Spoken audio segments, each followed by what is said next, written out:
नमस्कार मित्रों। आज का हमारा विषय है गुप्त काल में कला का विकास। इससे पिछले वाले वीडियो में हमने गुप्त काल के बारे में और गुप्त काल के प्रमुख जो शासक रहे हैं, उनकी जो उपलब्धियां रही हैं, उनकी जो विशेषताएं रही हैं, उनके बारे में हम पढ़ चुके हैं। उसी क्रम में आज के इस वीडियो में अकॉर्डिंग टू सिलेबस, जैसे हमारे सिलेबस में दे रखा है गुप्त काल में कला, साहित्य और विज्ञान का विकास, तो उसी क्रम में सबसे पहला हमारा जो वीडियो है उसमें हम गुप्त काल में कला के विकास के बारे में पढ़ेंगे। और गुप्त काल में कला का जो विकास है एक विस्तृत विषय है, इसलिए इसको कई भागों में बांटकर हम पढ़ेंगे। तो आज के इस वीडियो में हम उसका पहला पार्ट लेकर के आए हैं, जिसमें हम गुप्त काल में कला का जो प्रमुख हिस्सा है मंदिर निर्माण कला, उसके बारे में आज यहाँ पर चर्चा करेंगे। तो आज का हमारा विषय है गुप्त काल में कला का विकास, भाग फर्स्ट। तो सबसे पहले जैसे हिस्ट्री के हर टॉपिक से पहले हम देखते हैं कि पिछले प्रश्न पत्रों में उस टॉपिक से किस तरह का प्रश्न पूछा गया था। तो उसी क्रम में सबसे पहले हम देखते हैं कि मंदिर निर्माण कला जो है गुप्त काल की, उससे संबंधित प्रश्न पूछा गया था। और ये पूछा गया था आरपीएससी फर्स्ट ग्रेड पेपर 2018 का जो ए ग्रुप का जो पेपर था, उसमें ये प्रश्न पूछा गया था। इस प्रश्न में पूछा गया था कि गुप्त काल का निम्नलिखित में से कौन सा मंदिर मध्य प्रदेश में अवस्थित नहीं है। तो आप देख सकते हैं, जैसे मैं जब नोट्स में चर्चा करता हूँ आपके साथ, कि हमें हर लाइन याद रखनी है, क्योंकि प्रश्न किसी भी तरह का वहाँ से पूछा जा सकता है। तो यहाँ देख सकते हैं कि ये प्रश्न हमारा तभी सही होगा जब हमें चारों जो मंदिर हैं, उन चारों मंदिरों का स्थान यदि याद होगा। तो यहाँ पर यही प्रश्न परीक्षा में पूछा गया था कि मध्य प्रदेश में कौन सा मंदिर स्थित नहीं है। तो यहाँ पर 4 मंदिरों का नाम दिया गया है, उनमें से हमें बताना था कि मध्य प्रदेश में कौन सा नहीं है। तो पहला था भूमरा का शिव मंदिर, ये भी मध्य प्रदेश में है। नचना कुठार का पार्वती मंदिर, ये भी मध्य प्रदेश में है। देवगढ़ का दशावतार मंदिर, ये उत्तर प्रदेश में स्थित है। और तिगवा का विष्णु मंदिर, ये भी एमपी यानी मध्य प्रदेश में है। तो यहाँ पर हमारा जो जवाब था वो था ऑप्शन नंबर 3, देवगढ़ का दशावतार मंदिर। ये जो 3 मंदिर हैं, फर्स्ट, सेकंड और फोर्थ ऑप्शन वाला, ये तीनों के तीनों मध्य प्रदेश में स्थित हैं। और तीसरा जो था वो उत्तर प्रदेश में स्थित है। तो इस तरह से किसी भी टाइप का किसी भी टॉपिक से प्रश्न पूछा जा सकता है, तो हमें पूर्ण तैयारी रखनी है। और मैं नोट्स में प्रयास करता हूँ, क्योंकि ये जो नोट्स हैं वो कई पुस्तकों और गूगल के माध्यम से इनको तैयार किया जाता है, ताकि इनसे रिलेटेड एक भी पॉइंट छूट ना जाए। तो आप समझ चुके हैं इस प्रश्न को देख करके कि प्रश्नों की प्रकृति कैसी हो सकती है। तो स्टार्ट करते हैं आज का विषय कि गुप्तकालीन कला। गुप्तकालीन कला को 2 वर्गों में विभाजित करके अध्ययन किया जा सकता है। तो हमारा जैसा विषय है गुप्तकालीन कला, तो इसको भी 2 वर्गों में विभाजित किया गया है। जैसे मौर्यकालीन कला को भी हमने 2 वर्गों में विभाजित करके पढ़ा था, एक राजकीय कला और एक लौकिक कला। राजकीय कला में जैसे हमने पढ़ा था दुर्ग निर्माण, मंदिर निर्माण, गुहा निर्माण, स्तंभ निर्माण, उसी तरह से यहाँ गुप्तकालीन कला को भी हमें 2 वर्गों में विभाजित करके अध्ययन करना है। तो सबसे पहला जो वर्ग है वो है स्थापत्य कला, जिसके अंदर मंदिर निर्माण कला आती है, दुर्ग यानी किले निर्माण कला आती है, गुहा निर्माण कला आती है, मूर्ति निर्माण कला आदि। तो स्थापत्य कला के अंतर्गत हमें मंदिर निर्माणों के बारे में पढ़ना है, दुर्ग निर्माण के बारे में पढ़ना है, गुहा निर्माण के बारे में पढ़ना है और मूर्ति निर्माण कला के बारे में पढ़ना है। दूसरा जो वर्ग रखा गया है कला का, गुप्तकालीन कला का, वो है ललित कला। इसके अंतर्गत हम चित्रकला को पढ़ेंगे, संगीत कला को पढ़ेंगे और नृत्य कला को पढ़ेंगे। क्योंकि कई जगह हमने देखा है, तो इस तरह से गुप्त काल में आप देख सकते हैं कि गुप्त काल में जो कला का विकास है वो बहुत अत्यधिक हुआ था। और आगे हम पढ़ेंगे, इसीलिए भारतीय इतिहास में गुप्त काल को स्वर्ण युग कहा जाता है। क्योंकि इन दोनों ही वर्गों को देखकर आप देख सकते हैं कि गुप्त काल में बहुत सारी कलाओं का विकास होता है, और ये विकास भी बहुत तीव्र गति से वहाँ पर होता है। तो सबसे पहले हमने देखा कि गुप्तकालीन कला को हम 2 वर्गों में बांट करके इसका अध्ययन करेंगे। और जो चीज़ मैंने बताई वो नोट्स में शामिल भी किया उसको कि भारतीय इतिहास में कला व साहित्य का सर्वाधिक जो विकास है वो गुप्त काल में ही हुआ, इसलिए इसे क्लासिकी युग व स्वर्ण युग कहा जाता है। तो यहाँ से प्रश्न बनता है कि भारतीय इतिहास में क्लासिकी युग कौन से काल को कहा जाता है, तो हमारा जवाब हो जाएगा गुप्त काल को। दूसरा जो शब्द है जो क्लासिकी युग के साथ प्रयुक्त किया गया वो है स्वर्ण युग। तो यहाँ से भी प्रश्न बन सकता है कि भारतीय इतिहास में स्वर्ण युग कौन से काल को कहा गया है, तो हमारा जवाब हो जाएगा गुप्त काल। तो यहाँ पर हमें यही चीज़ें याद रखनी है कि कौन कौन सी कलाओं का विकास गुप्त काल में हुआ था और स्वर्ण युग या क्लासिकल युग कौन से काल को कहा जाता है। तो जैसे वीडियो के स्टार्ट में भी मैंने चर्चा करी थी और पिछले स्लाइड में भी हमने देखा है कि गुप्तकालीन कला को दो भागों में बांटा गया है, स्थापत्य कला और लोक कला। तो उसी तरह से जो स्थापत्य कला है और दूसरा जो ललित कला है, तो ललित कला का क्रम से हम अध्ययन करेंगे। उसी तरह से हमारा जो स्थापत्य कला का जो पहली कला है वो है मंदिर निर्माण कला। तो आज के इस वीडियो में हम मंदिर निर्माण कला के बारे में संपूर्ण जो जानकारी है वो इस एक ही वीडियो में हम प्राप्त करेंगे। और प्रश्न भी हमने देख लिया है कि प्रश्न बना था स्थान से संबंधित, लेकिन हमें सारे जो पॉइंट है वो याद रखना है। तो सबसे पहले गुप्तकालीन मंदिरों की जो विशेषताएं हैं वो हमें याद रखनी है, क्योंकि कूट चयन वाले प्रश्नों में इनका स्थान हो सकता है कि निम्नलिखित में से कौन कौन सी विशेषताएं गुप्तकालीन मंदिरों से संबंध रखती हैं, या फिर कौन सी विशेषता है जो गुप्तकालीन मंदिरों में नहीं पाई जाती है। तो ऐसे प्रश्नों के लिए हमें इन विशेषताओं को याद रखना है। तो सबसे पहले विशेषता है कि ऊंचे चबूतरों पर निर्माण, यानी गुप्तकालीन मंदिरों का जो निर्माण है वो ऊंचे ऊंचे चबूतरों पर किया गया। ऐसे बड़े बड़े चबूतरों पर उन मंदिरों का निर्माण किया गया है और इनका जो निर्माण है वह ईंट व पत्थरों का प्रयोग, यानी इनके निर्माण में ईंट और पत्थरों का निर्माण प्रयोग हुआ है। तो ये दो विशेषताएं हैं, लेकिन मैंने इनको एक ही में शामिल किया है। तो दोनों आपको याद रखनी है कि गुप्तकालीन मंदिरों का निर्माण ऊंचे चबूतरों पर हुआ था और इसके निर्माण में ईंट व पत्थरों का प्रयोग हुआ था। आरंभिक मंदिरों में शिखरों का अभाव व छत सपाट होती थी। तो गुप्तकालीन मंदिर निर्माण कला को यदि हम देखें तो जब मंदिर निर्माण कला गुप्त काल में प्रारंभ हुई थी तो वो जो मंदिर थे उन मंदिरों पर शिखरों का अभाव था, यानी मंदिर इस तरह के थे, इन पर जो शिखर होते थे उनका अभाव था। और जब शिखर का अभाव होगा तो छत क्या होगी, छत इनकी बिल्कुल सपाट थी, सीधी थी। देवताओं की स्थापना गर्भगृह में और मंदिर के बीचों बीच गर्भगृह बनाया जाता था। उसी में जिस भी देवता का वो मंदिर होता था उस देवता की स्थापना कहाँ की जाती थी, गर्भगृह के अंतर्गत की जाती थी। मंदिरों के प्रवेश द्वार पर मकर वाहिनी, गंगा, यमुना, शंख व पद्म की आकृतियाँ बनी हुई हैं।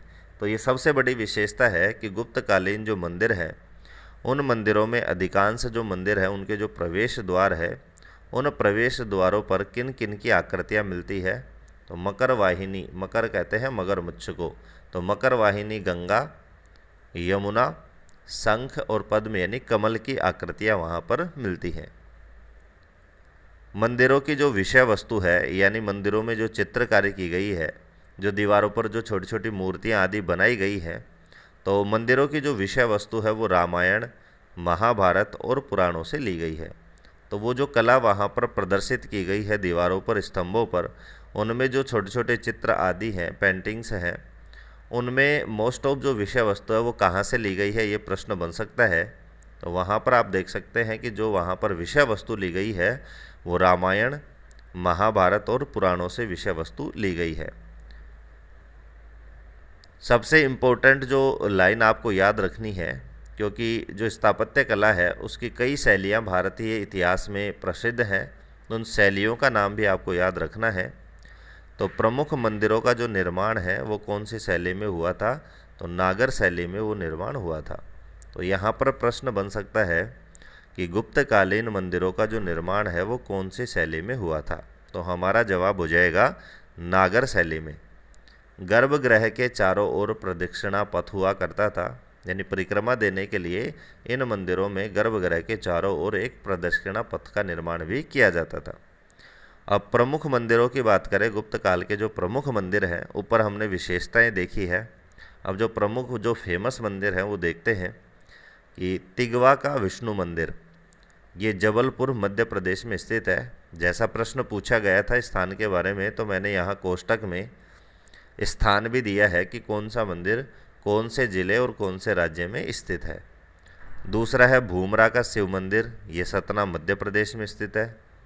नचना कुठार का पार्वती मंदिर, ये भी मध्य प्रदेश में स्थित है। देवगढ़ का दशावतार मंदिर, ये झांसी उत्तर प्रदेश में स्थित है। भीतरगांव का लक्ष्मण मंदिर, ये कानपुर उत्तर प्रदेश में स्थित है। और एरण का विष्णु मंदिर सागर मध्य प्रदेश में स्थित है। तो इस तरह से आप देख सकते हैं कि गुप्त काल के जो अधिकांश मंदिर हैं वो कहाँ पर हैं। तो अधिकांश मंदिरों का निर्माण मध्य प्रदेश में हुआ है, बाकी एक दो मंदिर हैं उनका निर्माण उत्तर प्रदेश में भी हुआ है। तो आपको विशेष सावधानी बरतते हुए इन मंदिरों के स्थानों को याद रखना है। और इस वीडियो के लास्ट में भी मैंने एक लिस्ट दी है जिनमें इन मंदिरों का नाम तो है ही, बाकी और जो गुप्तकालीन मंदिर है तो उनका नाम भी उस लिस्ट में शामिल है और उनके सामने उनका स्थान भी अंकित है। क्योंकि यहाँ पर तो प्रमुख प्रमुख मंदिरों को मैंने लिखा है जो 5-6 ही हैं, वहाँ पर 10-15 मंदिरों का नाम है जिनमें ये मंदिर भी शामिल है और साथ में उनके जो स्थान है वो कहाँ पर स्थित है वो भी वहाँ पर अंकित किया गया है। तो लास्ट में भी हम इनके बारे में पढ़ेंगे, क्योंकि मिलान वाले प्रश्नों में भी ये प्रश्न पूछा जा सकता है कि एक तरफ मंदिर का नाम और दूसरी तरफ स्थान दे करके और उनको मिलान भी करवा सकता है और मिलान करके कूट चयन हमें करना है। तो अब हम देखते हैं कि गुप्तकालीन प्रमुख जो मंदिर है उनका भी थोड़ा सा सामान्य परिचय हम देखते हैं। तो सबसे पहले हमने लिया है एरण का विष्णु मंदिर। यह मध्य प्रदेश सागर जिले से 75 किलोमीटर दूरी पर स्थित है, बीना नदी के किनारे पर स्थित है। तो यहाँ प्रश्न बन सकता है कि एरण का विष्णु मंदिर कौन सी नदी के किनारे स्थित है। तो हमारा जवाब हो जाएगा बीना नदी के किनारे। और ये कहाँ पर स्थित है? मध्य प्रदेश सागर जिले में। यहाँ पर स्थित जो विष्णु की प्रतिमा है उसकी ऊंचाई लगभग 10 फीट है और यहाँ पर चित्रकारी युक्त वराह प्रतिमा भी स्थित है। और गरुड़ स्तंभ, यहाँ पर जो स्तंभ है, यहाँ पर जो खंभे हैं, वहाँ पर गरुड़ की आकृति अंकित की गई, इसीलिए उनको गरुड़ स्तंभ कहा जाता है। तो ये 4-5 विशेषताएं हैं जो एरण के विष्णु मंदिर से संबंध रखती हैं। विष्णु की प्रतिमा की लंबाई 10 फीट, कौन से नदी के किनारे? बिना नदी के किनारे, मध्य प्रदेश के सागर जिले में स्थित है और यहाँ पर चित्रकारी युक्त वराह की बहुत बड़ी प्रतिमा भी मिलती है। तो सबसे इम्पोर्टेंट जो लाइन है वो यही है कि चित्रकारी युक्त वराह प्रतिमा की प्राप्ति गुप्तकालीन कौन से मंदिर में प्राप्त होती है। तो हमारा जवाब हो जाएगा एरण के विष्णु मंदिर से ये हमारी मूर्ति प्राप्त होती है। तो एरण का विष्णु मंदिर से रिलेटेड जो विषय वस्तु थी वो यहाँ पर हमने देखी है। दूसरा जो गुप्तकालीन प्रमुख मंदिर है वो है भूमरा का शिव मंदिर। ये भी आपको याद रखना है कि ये कौन से देवता का मंदिर है, कौन से देवता को ये मंदिर समर्पित है। तो जिस तरह से एरण का जो मंदिर है वो विष्णु को समर्पित है, उसी तरह से भूमरा का जो मंदिर है वो भगवान शिव को समर्पित है। तो सबसे पहले हम देखते हैं कहाँ स्थित है। ये सतना जिला मध्य प्रदेश में ये मंदिर स्थित है। इसमें एक मुखी शिवलिंग स्थापित है। तो ये हमें याद रखना है कि गुप्तकालीन कौन से मंदिर में एक मुखी शिवलिंग की प्राप्ति होती है। तो हमारा जवाब हो जाएगा भूमरा का शिव मंदिर। प्रवेश द्वार पर गंगा यमुना की आकृतियाँ बनी हुई हैं। तो जैसा मंदिरों की विशेषताओं में हमने पढ़ा था कि गुप्तकालीन जो प्रसिद्ध मंदिर हैं, तो प्रमुख कई मंदिरों के द्वार पर या प्रवेश द्वार पर मोस्ट ऑफ हमें किन की आकृतियाँ मिलती है? गंगा और यमुना की आकृतियाँ मिलती है। तो इस बात को हमें याद रखना है। और मंदिर की छत सपाट, तो भूमरा का जो शिव मंदिर है उस शिव मंदिर पर कोई शिखर नहीं है, उसकी जो छत है वो बिल्कुल सपाट है।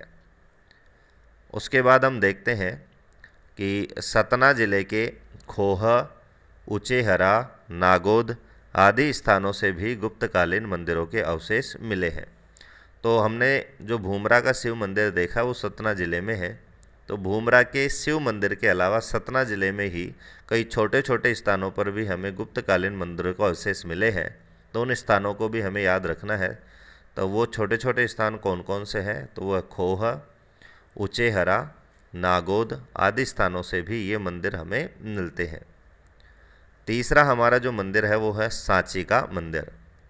सांची स्तूप के दक्षिण पूर्व में स्थित है। तो ये सांची स्तूप के निकट है, सांची नामक स्थान पर ये मंदिर है। सांची के मंदिर संख्या 17 के रूप में जाना जाता है। तो ये जो सांची का जो मंदिर है इसको किस नाम से जाना जाता है? तो मंदिर संख्या 17 के नाम से इसको जाना जाता है।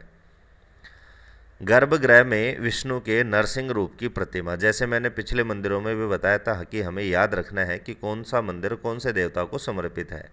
तो जो सांची का जो मंदिर है और विशेषताओं में हमने पढ़ा था कि देवता की स्थापना कहाँ की जाती थी? तो मंदिर के गर्भगृह में की जाती थी। तो सांची के मंदिर के गर्भगृह में जो मूर्ति है वो विष्णु के नरसिंह रूप की यहाँ पर प्रतिमा स्थित है। शंख, चक्र, गदा, स्वस्तिक, पद्म आदि के साथ साथ बैठे हुए सिंहों की 2 मूर्तियाँ यहाँ से प्राप्त होती हैं। तो यहाँ पर जो चिन्ह बनाए गए हैं, यहाँ पर जो दीवारों पर स्तंभों पर जो चिन्ह है वो किस किस के हैं? तो याद रखना है कि सांची के मंदिर में शंख की आकृतियाँ हैं, चक्र की आकृतियाँ हैं, गदा की आकृतियाँ हैं, स्वस्तिक की आकृतियाँ हैं, पद्म यानी कमल की आकृतियाँ वहाँ पर मौजूद हैं। और साथ साथ में 2 बैठे हुए सिंहों की मूर्तियाँ भी हमें सांची के मंदिर से प्राप्त होती हैं। चौथा हमारा गुप्तकालीन मंदिर है तिगवा का विष्णु मंदिर। तो ये विष्णु भगवान को समर्पित है। 4 स्तंभों पर टिका हुआ ये छोटा सा मंडप है। यानी ये जो मंदिर है तिगवा का विष्णु मंदिर, ये ज़्यादा बड़ा नहीं है। इस तरह से 4 स्तंभ हैं चारों दिशाओं में, और बस उसी पर इस तरह से छत भी छोटी सी छत है। ये छोटा सा मंदिर है 4 स्तंभों पर। स्तंभों पर कलश की आकृतियाँ बनी हुई हैं। तो तिगवा का जो विष्णु मंदिर है इसमें ये जो 4 स्तंभ है इस पर किन की आकृतियाँ हमें प्राप्त होती हैं? तो हमें याद रखना है कलश की आकृतियाँ हमें प्राप्त होती हैं, और कलश की आकृतियों के ऊपर ही हमें सिंहों की आकृतियाँ भी मिलती है। तो दोनों चीज़ें याद रखनी है कि स्तंभों पर कलश की आकृति और कलशों के ऊपर सिंहों की आकृति हमें वहाँ से प्राप्त होती हैं। द्वार पर गंगा यमुना की आकृतियाँ भी यहाँ से मिलती हैं। एक मंदिर की छत चपटी और दूसरा शिखर युक्त। यहाँ पर एक मंदिर और प्राप्त होता है तिगवा में, उस मंदिर की जो छत है उस पर शिखर का निर्माण भी किया गया है। 5वां हमारा मंदिर है नचना कुठार का पार्वती मंदिर। ये माँ पार्वती को समर्पित मंदिर है। मंदिर के चबूतरों के चारों ओर सीढ़ियाँ। तो जैसे हमने विशेषताओं में पढ़ा था कि इन मंदिरों का जो निर्माण है वो चौकोर बड़े बड़े चबूतरों पर किया जाता था। तो चारों तरफ सीढ़ियाँ इन मंदिरों पर बनाई जाती थी चढ़ने के लिए। तो जो नचना कुठार का जो पार्वती मंदिर है जिसका निर्माण जिस चबूतरे पर किया गया उस चबूतरे के चारों ओर सीढ़ियों का निर्माण किया गया है। इस मंदिर की छत की बात करें तो इस मंदिर की छत भी सपाट थी, यहाँ पर भी कोई शिखर प्राप्त नहीं होता है। अब सबसे महत्वपूर्ण जो मंदिर है वो है देवगढ़ का दशावतार मंदिर। गुप्त काल का सर्वोत्कृष्ट मंदिर इसको माना जाता है। यह मंदिर शिखर मंदिर का पहला उदाहरण है, इसीलिए इसको सर्वोत्कृष्ट उदाहरण दिया गया है, क्योंकि गुप्त काल में शिखर मंदिर के निर्माण की जो शुरुआत है वो इसी मंदिर से होती है, देवगढ़ के दशावतार मंदिर से होती है। आप गूगल सर्च करके देख सकते हैं, गूगल में आप डालकर देख सकते हैं देवगढ़ का दशावतार मंदिर, तो आपको ये मंदिर मिल जाएगा।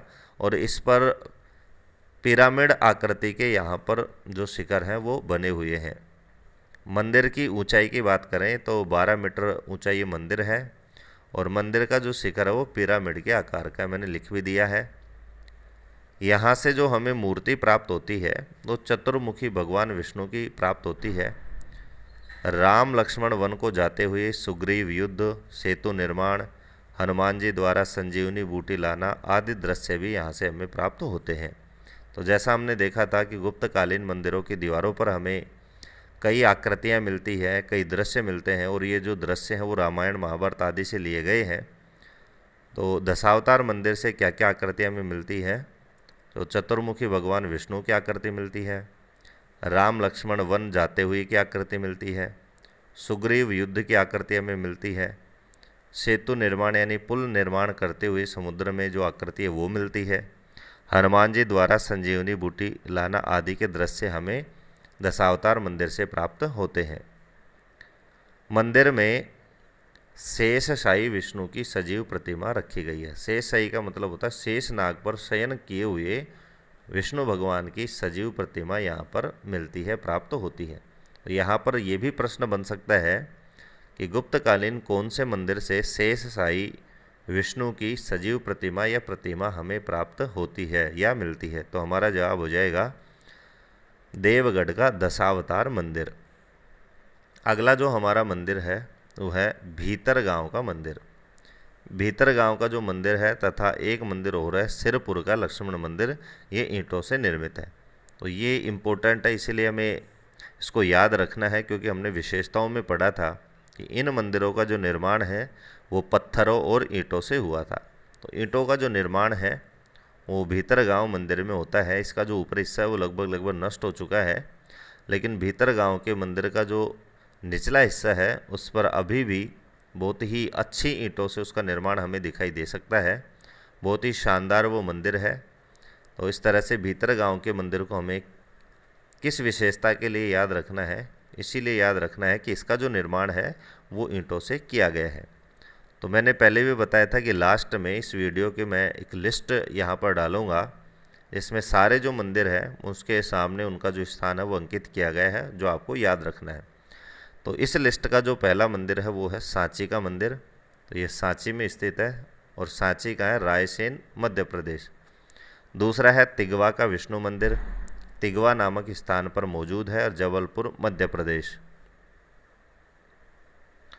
तिगवा का कंकाली देवी मंदिर, तो हमने अभी देखा था कि तिगवा में एक ही मंदिर हमने पढ़ा है, लेकिन तिगवा में एक मंदिर और है कंकाली देवी का मंदिर। ये भी तिगवा जबलपुर मध्य प्रदेश में स्थित है। एरण का विष्णु मंदिर, एरण सागर जिला मध्य प्रदेश में स्थित है। नचना कुठार का पार्वती मंदिर, पन्ना नामक स्थान मध्य प्रदेश में स्थित है। भूमरा का शिव मंदिर, सतना मध्य प्रदेश में स्थित है। पिपरिया का विष्णु मंदिर, सतना मध्य प्रदेश। देवगढ़ का दशावतार मंदिर, ललितपुर मध्य प्रदेश, उत्तर प्रदेश। भीतर गांव का कृष्ण मंदिर, कानपुर उत्तर प्रदेश। सिरपुर का लक्ष्मण मंदिर, रायपुर छत्तीसगढ़। और मुकुंद दर्रा का मंदिर, कोटा राजस्थान। नागोद का शिव मंदिर, सतना मध्य प्रदेश। खोह का शिव मंदिर, सतना मध्य प्रदेश। मढ़ी का मंदिर, जबलपुर मध्य प्रदेश।